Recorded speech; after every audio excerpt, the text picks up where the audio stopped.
से तो कर लेते हैं। बाकी प्रोड्यूसर और हमसे पीछा तो ठाकुर इधर आ जाओ, हम लोग तीनों सही लगे, आराम से हो जाएगा। चलिए क्या पिक्चर के आइडिया को कहाँ से जो आइडिया क्रिकेट कॉन्सेप्ट जो क्रिकेट और बटालियन जो आर्मी के साथ बेसिकली 70 सालों से आप भारत का इतिहास देखिए और पाकिस्तान का इतिहास देखिए, तो जब भी छोटी मोटी जंगें होती है और हमारे फौजी और पाकिस्तान की फ़ौज जब शहीद होती है तो सबसे पहला जो असर आता है वो इंडिया और पाकिस्तान के क्रिकेट मैच पर ही आता है। और तो ये आइडिया 70 सालों से चला रहा था, इसको जस्ट कैश कर रहा था। That is the basic idea of the film, what is happening from 70 years and what will happen in the future also, यही होगा। बड़ा ही अच्छा आइडिया, सही बात है। वैसे भी हिंदुस्तान और पाकिस्तान की जो पब्लिक है, एक तो उनके ऊपर ये असर करता है, दूसरा सेंटर कैमरा पकड़ना। तो जैसे सवाल पूछा गया था, डायरेक्टर साहब ने बिल्कुल सही जवाब दिया कि जब भी हिंदुस्तान और पाकिस्तान के बीच में कोई भी अदावत होती है, रंजिश बढ़ती है, तो क्रिकेट ही है जो भी सफ़र करता है। और वैसे मैं तो इस राय का हूँ कि अगर बॉर्डर पार से आतंकवादी आते रहेंगे तो क्रिकेट खेलने का कोई मतलब नहीं है। पर डायरेक्टर साहब ने क्रिएटिव लिबर्टी लेते हुए एक सुझाव देने की कोशिश की है कि एक पीसफुल भी तरीका है। Sports also can sometime diminish the animosity between two countries. फिर कितना कामयाब होते हैं। मेरा कहना फिल्म में बड़ी था कि अगर हिंदुस्तान पे कोई भी अटैक किया, जैसे तालिबान हरदम प्लान करता है अटैक, या पाकिस्तान जब भी प्लान करता है, इंडिया उसका मुंह तोड़ जवाब देगी। तो मेरा क्लियर है कि if you talk with guns we are going to answer we with bullets. तो बहुत क्लियर था मेरा पिक्चर। और जहाँ पे तालिबान हमको हर बार अटैक करने की सोचती है, Indians attack back and give them an answer in the proper manner. Cricket हम तब खेलते हैं जब पाकिस्तान हमें अप्रोच करता है कि उनको क्रिकेट मैच खेलना है, तभी स्क्रिप्ट में क्रिकेट आता है, नहीं तो हमने किसी चीज़ के लिए पाकिस्तान को अप्रोच नहीं किया। हाँ, ये this was the best point of the film if you go to see, कि वाकई में हम नहीं कहते हैं कि भाई हमें आपसे क्रिकेट खेलना है। वो लोग जब ऑफर करते हैं कि अगर इतना ही तुम्हें घमंड है अपने गेम पर, तो 18 किलोमीटर की शर्त लगा लेते हैं, जो गेम जीतेगा उसका हो जाएगा वो किलोमीटर। तो उसमें भी कितने डायलॉग मारते हैं कि 18 किलोमीटर तक की ज़मीन ले लेंगे आपसे और आपके गांव को ऐसा बना देंगे ना वैसा बना देंगे, इतनी डायलॉगबाजी करते हैं पाकिस्तानी लोग। That is the basically concept of that. लेकिन फिल्म में दिखा कि मेजर एक डिसीजन लेता है, मेजर कितना पावर रहता है। आम बात करना fiction film, it's purely a fictitious film. If I go to that, you can't do anything like that. It is a purely fiction-based film. It has nothing to do with liberty. आप हर film में देखते हैं, अगर आप Ashok Kumar army की बात करो, हमारा सीना चौड़ा होता है, ऐसी भी डिसीजन होता है। ये पिक्चर देख के आपका सीना चौड़ा हो रहा है कि नहीं हो रहा है? बस कुछ गलतियाँ हमने बस देखी है। हाँ। एक झंडा मुझे कहीं थोड़ा ये यहाँ पर लगा है। हाँ। एक बार झंडा जो लकड़ी में था, वहाँ पे उसकी सिलाई बदल नहीं थी। Actually we are extremely sorry. अगर गलती हुई है तो हम बहुत माफ़ी मांगना चाहते हैं। हम किसी के सेंटिमेंट को हर्ट नहीं करना चाहते। भारत हमारा भी देश है, हमारा झंडा है, हमारे शान की बात है, बड़ा गर्व होता है हमें उस झंडे को लेकर। पर ऐसे इंटेंशनली कुछ नहीं था। अगर शूटिंग के दौरान कोई ऐसी बात रही हो तो ये ख्याल नहीं किया। We are extremely sorry if we have done anything wrong. We would like to ask for forgiveness. Yes, sorry. we seek your forgiveness.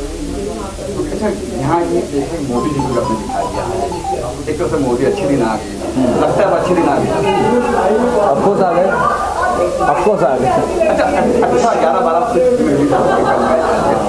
किसे मानते हो? उरी से कौन से मानते हो? उरी एक फिल्म है मेरे ख्याल से, कोई टॉपिक पे है। सर हमारे सामने सारी बड़ी फिल्में हैं। उरी बड़ी फिल्म है, एक्सीडेंटल प्राइम मिनिस्टर। हम छोटे लोग हैं, हम छोटा ही बिजनेस करना चाहते हैं। हम हमारी भी उरी से कम नहीं है। अगर हमारे प्रोड्यूसर साहब कहते हैं हम भी किसी उरी से कम नहीं है। उरी अपनी जगह पे है, हमारी बटालियन अपनी जगह पे। तो क्या है, Uri is purely a war film, जैसे कि टाइटल सजेस्ट करता है ना। Uri is a war film. एक सर्जिकल स्ट्राइक हुआ था जिससे कि हम सब जानते हैं।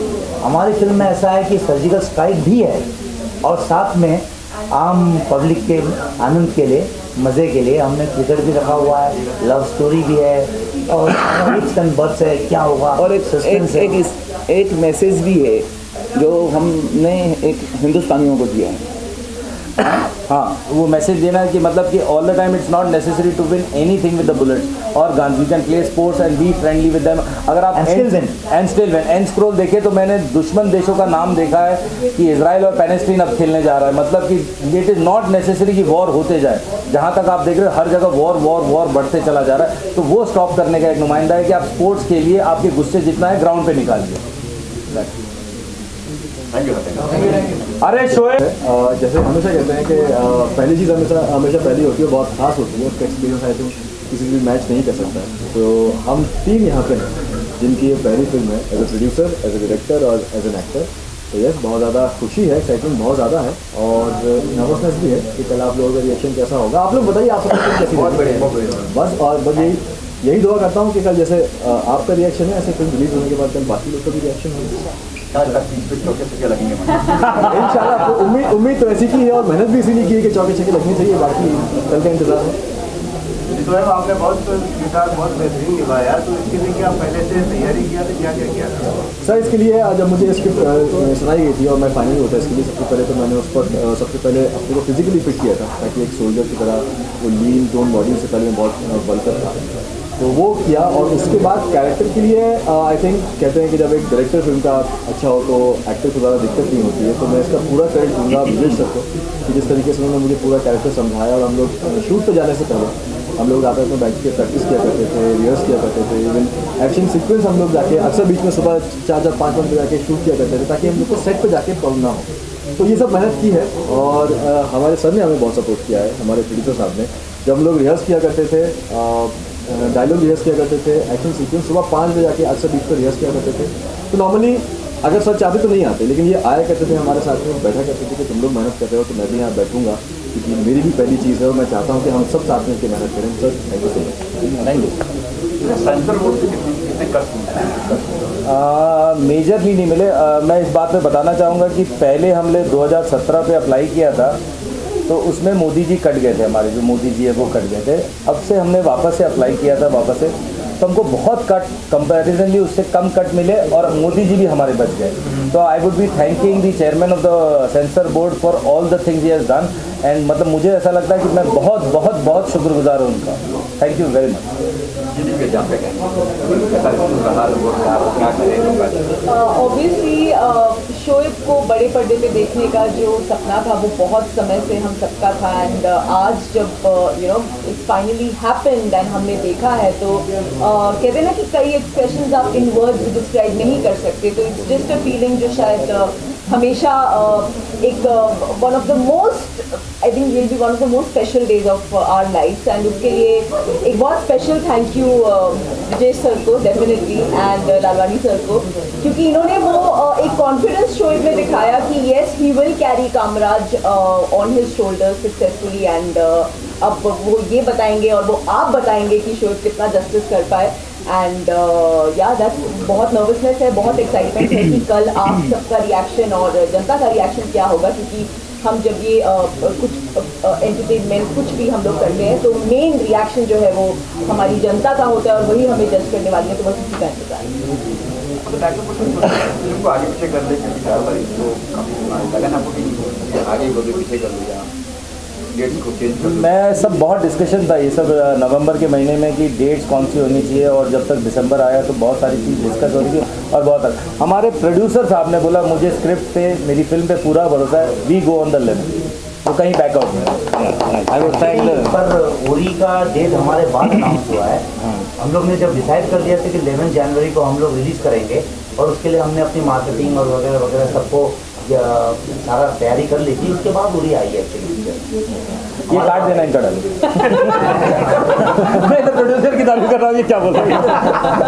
नहीं काटो इनका, काट एवरीबॉडी काट, ये काट देना, ये हमारे सच्चे एक्टर हैं। शोएब, जब आपको पता चला कि डेट 11 है, इतनी सारी फिल्में भी तब आपका क्या रिएक्शन हुआ, क्या हुआ? तो मेरा भी जवाब वही होगा जो विजय सर का है। बट मैं एक चीज़ बोलूँ कि हम दोनों का कंटेंट बहुत अलग है। वो रियलिस्टिक पूरी फिल्म है कि सर्जिकल स्ट्राइक पूरा कैसे हुआ, और हमारी फिल्म आपने देखा होगा फुल फिक्शन है, इसमें मसाला है, बॉलीवुड है, वॉर भी है और साथ में क्रिकेट भी है, तो हम दोनों का जॉनर बहुत डिफरेंट है। और हम भी सबसे उम्मीद यही करेंगे और यही आप सबसे वादा करते हैं कि आप निराश नहीं होंगे हमारी फिल्म कल जाइए देखिए। ट्रू नहीं मतलब ट्रू प्रोड्यूसर साहब को पूछिए ना प्लीज यार, पैसे लगे आप पूछेंगे तो अच्छा आपको क्या लग रहा है, डर लग रहा है, महसूस हो रहा है क्या?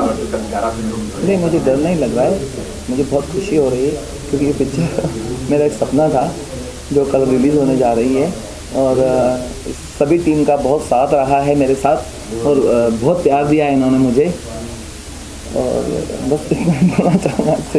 इनके पेट में 2 दिन से 3 दिन से बटरफ्लाई दौड़ रहे हैं। He is into a different zone all together. रात को नींद नहीं आ रही, सुबह 5:30 बजे उठ के फ़ोन कर रहे हैं 11 तारीख का। एक्चुअली हमारे साथ जो है ना वो एक्सप्रेसिव थोड़े कम है, ये शब्दों में कम बयां कर पाते हैं। आप इनकी आंखें देख सकते हैं, आंखें इनकी सब कुछ बयां करें कि आज ये क्या फील कर रहे हैं। ओके दीपिका, आप क्या कहना चाहेंगे? आपका फिल्म को कितना फायदा होने वाला है क्योंकि आप भी प्रमोट कर रहे हैं फिल्म को, तो इस चीज़ को लेकर फिल्म को कितना फायदा होगा? मेरा कोई फायदा नहीं होगा इस फिल्म को। इट इज़ जस्ट जैसे आप लोगों ने देखा था जब मैं बिग बॉस के घर के अंदर थी तो मुझे जिस तरह से शोएब ने सपोर्ट किया, आई थिंक वो एक स्ट्रॉन्ग मेरे सपोर्ट की तरह खड़े रहे और मैं अपने आप को बहुत लकी फील करती हूँ कि इस वक्त मैं थोड़ा मेरा यहाँ रहना थोड़ा भी इस फिल्म को अगर आप कह रहे हो सपोर्ट करता है, मेरा ये नज़रिया नहीं है। मुझे लगता है एज अ कपल हम हमेशा हैंड टू हैंड चले हैं एंड आगे भी इंशाल्लाह हमेशा हम लोग हैंड इन हैंड चलेंगे डेफिनेटली। ये बात कही जाती है कि behind every successful man is a woman, but I think it's vice versa also. अगर एक कपल एक दूसरे के पीछे खड़ा रहे तो they are definitely in all walks of life they will only win and I am sure ये फिल्म अपनी जो ऑडियंस खींचेगी वो सिर्फ अपने दम पे, ये जो पूरी टीम है इनकी मेहनत के दम पे, उसके कंटेंट के दम पे एंड परफॉर्मेंस के दम पे and I am just here to keep my keep my opinion and just request everybody to guys please go watch. It's sheer hard work जो सबने किया है, so please जाइए देखिए, आप निराश नहीं होंगे। Thank you to Deepika.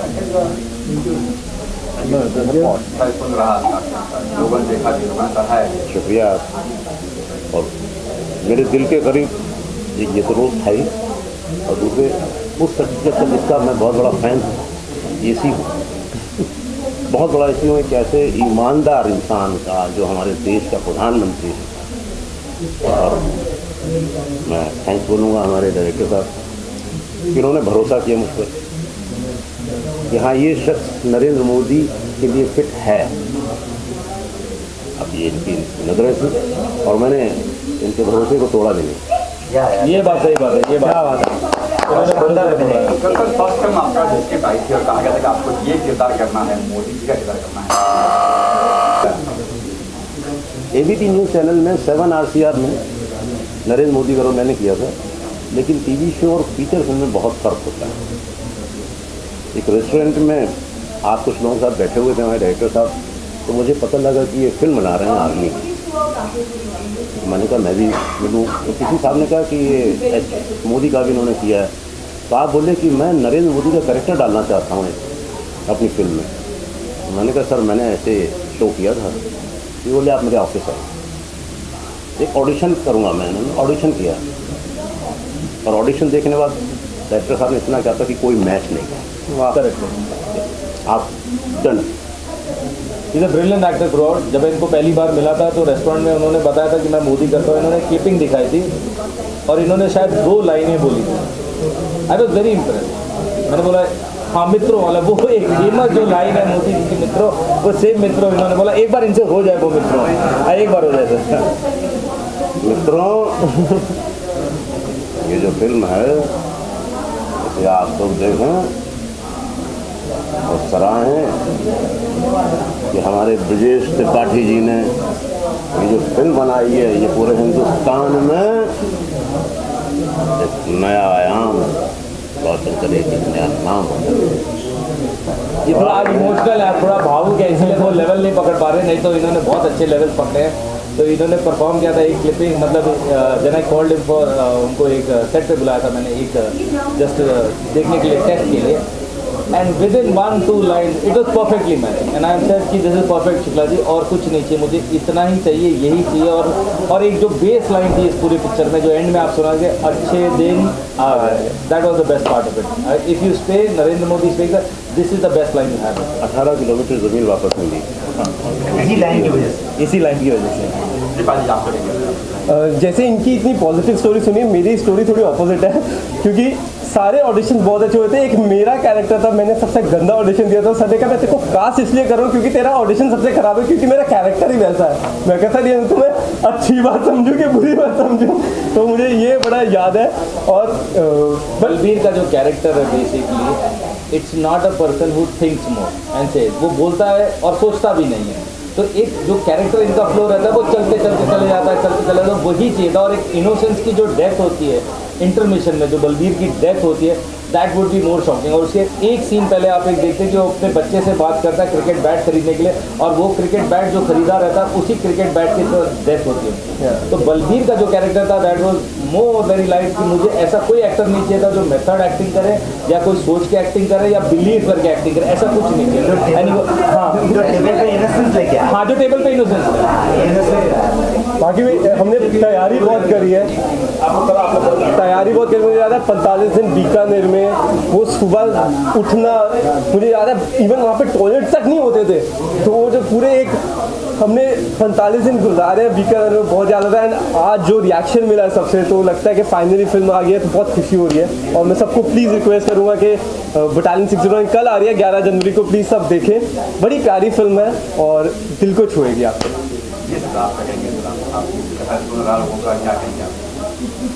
करीम हाजी हमारे मित्र हैं और इन्होंने एक जनरल की भूमिका निभाई है। हम याद है आपको 3 एक्टर है, राज, मैं और चंद्र प्रकाश ठाकुर, इन्हें हम प्यार से सीपी बुलाते हैं। तो डायरेक्टर साहब ब्रजेश भाई ने हमें गाइड किया, एक ग्राफ दिया हम तीनों को, ताकि हम वो किरदार आगे ले आए बिना टकराए किसी से। बहुत मज़ा आया। ब्रजेश हमारे बहुत पुराने दोस्त है, वो राइटर है, डायरेक्टर है, और उन्होंने मुझे फिल्म नरेट की थी और मैंने ब्रजेश से कहा था, ब्रजेश ऑल द बेस्ट, आप positive energies are with you. पहले शेड्यूल में हमारा रोल नहीं था और मुझे ऐसा लगा कि शायद ये फिल्म में भी रोल नहीं मिल पाएगा। और फिर पहली शेड्यूल ख़त्म हुई और फ़ोन आया ब्रजेश का, Karim we are starting the second schedule, आ जाओ। And CP and me and हम इकट्ठा बहुत काम किए हैं, बहुत मज़ा आया।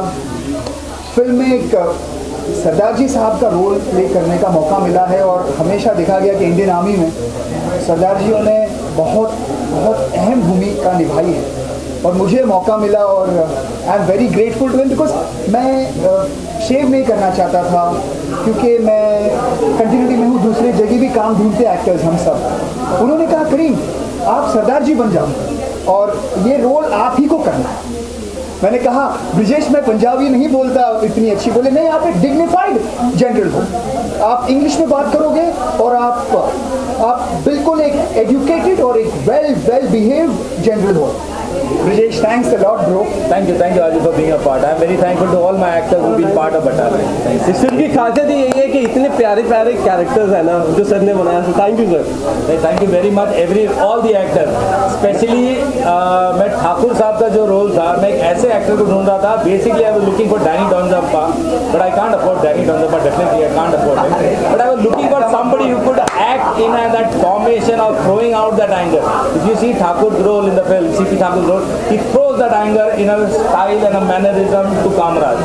जब for the first time I met Thakur साहब, ठाकुर जी को जब पहली बार मिला, वो पहले टेबल पे बैठे और जिस तरह का उन्होंने हमने डिस्कशन किया और जो बातें बोली, मुझे लगता था मेरा यशवंत यही है। I can't see anybody else.